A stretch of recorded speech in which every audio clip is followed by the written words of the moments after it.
Lawrence Shepard is our next speaker. He is the former Chief Operating Officer of Rise Against Hunger, really working to alleviate world hunger.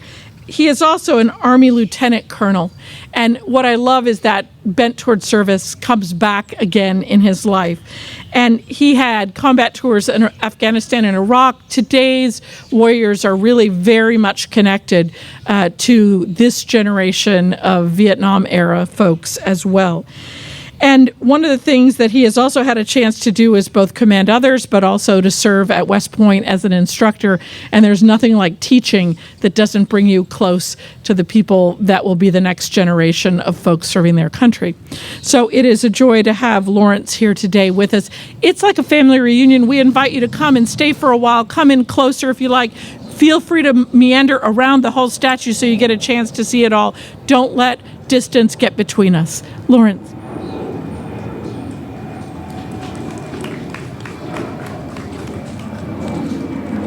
Hello, good morning. So today I'm going to tell a story, and it's close to my heart because it's someone that I've known for almost 10 years, but she was a very special person and is a special person, and I was fortunate enough to be able to work with, and she worked for me when I was a battalion commander, commanding in a light infantry brigade. But instead of, as you can already tell, today I'm going to do something a little bit different. It's not a story that's specific necessarily to Vietnam, but rather it's a story that's filled with examples of duty, honor, and country. A little background to set the stage, because I know Jasmine really well, but you all are just being introduced to her right now. When I was a battalion commander in the 1st Armored Division, 3rd Brigade, commanding a Special Troops battalion,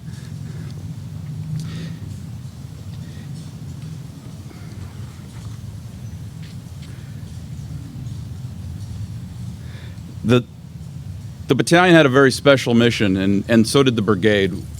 What our mission was we were to form very quickly, and our mission was to go to Afghanistan. This kind of battalion, specifically within a light brigade, was unique and different at the time. And just some of the specifics, it was relatively new. It had a headquarters company, of course, an engineer company, a military intelligence company, a signal company, military police, and the traditional things that you would expect in any battalion: medics, maintenance, and the associated staff. The brigade, the light brigade, had recently deactivated. I'm going to let that plane pass. Don't want to compete.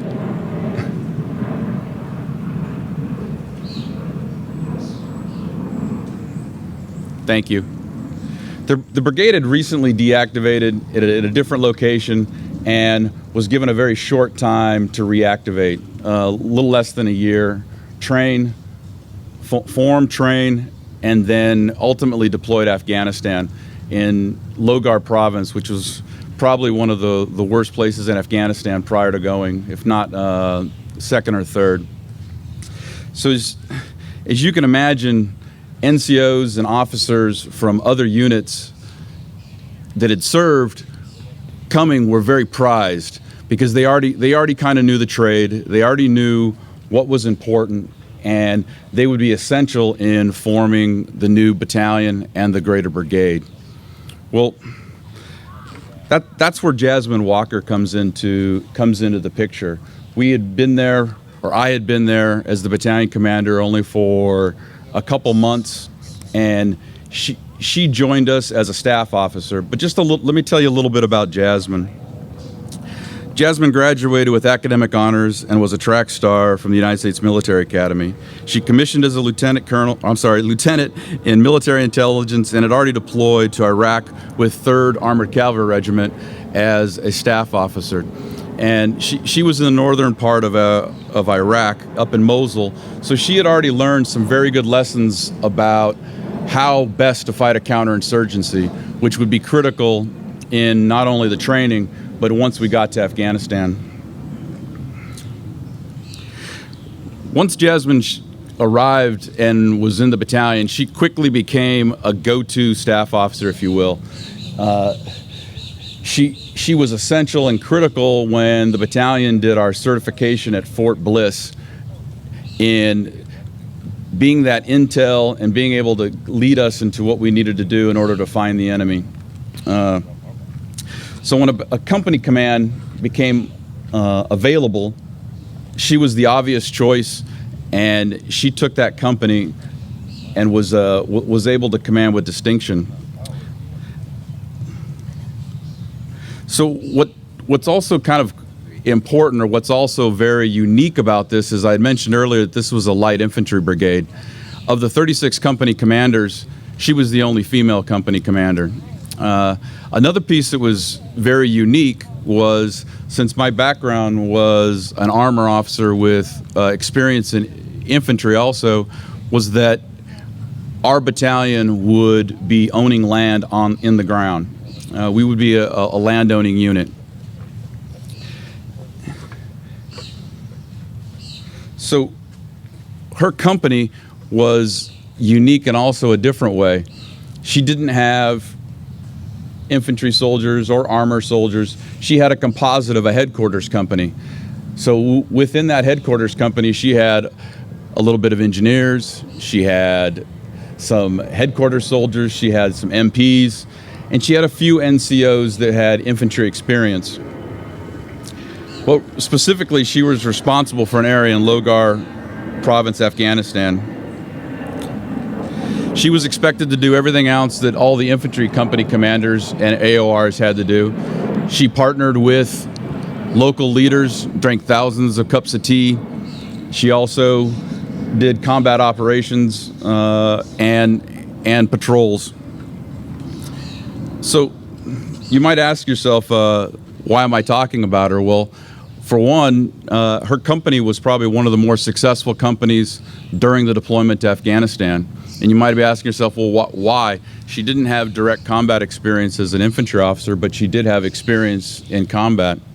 And here's a couple things. First off, she had a particular perspective. You could say somewhat of it was because she came from a female perspective, but more importantly, her time when she was in Iraq, she was able to use what are called FETs, female engagement teams, and to engage with the parts of the population that most organizations and Army units didn't even care to engage, and that was the women in the population. And in a place like Afghanistan, the women are segregated in a whole different realm, and are almost to the point of untouchable, where no one is able to engage with them except other women. That was part of it, and the other part was just the basic information that and knowledge that she learned as an intel officer while she was in Iraq.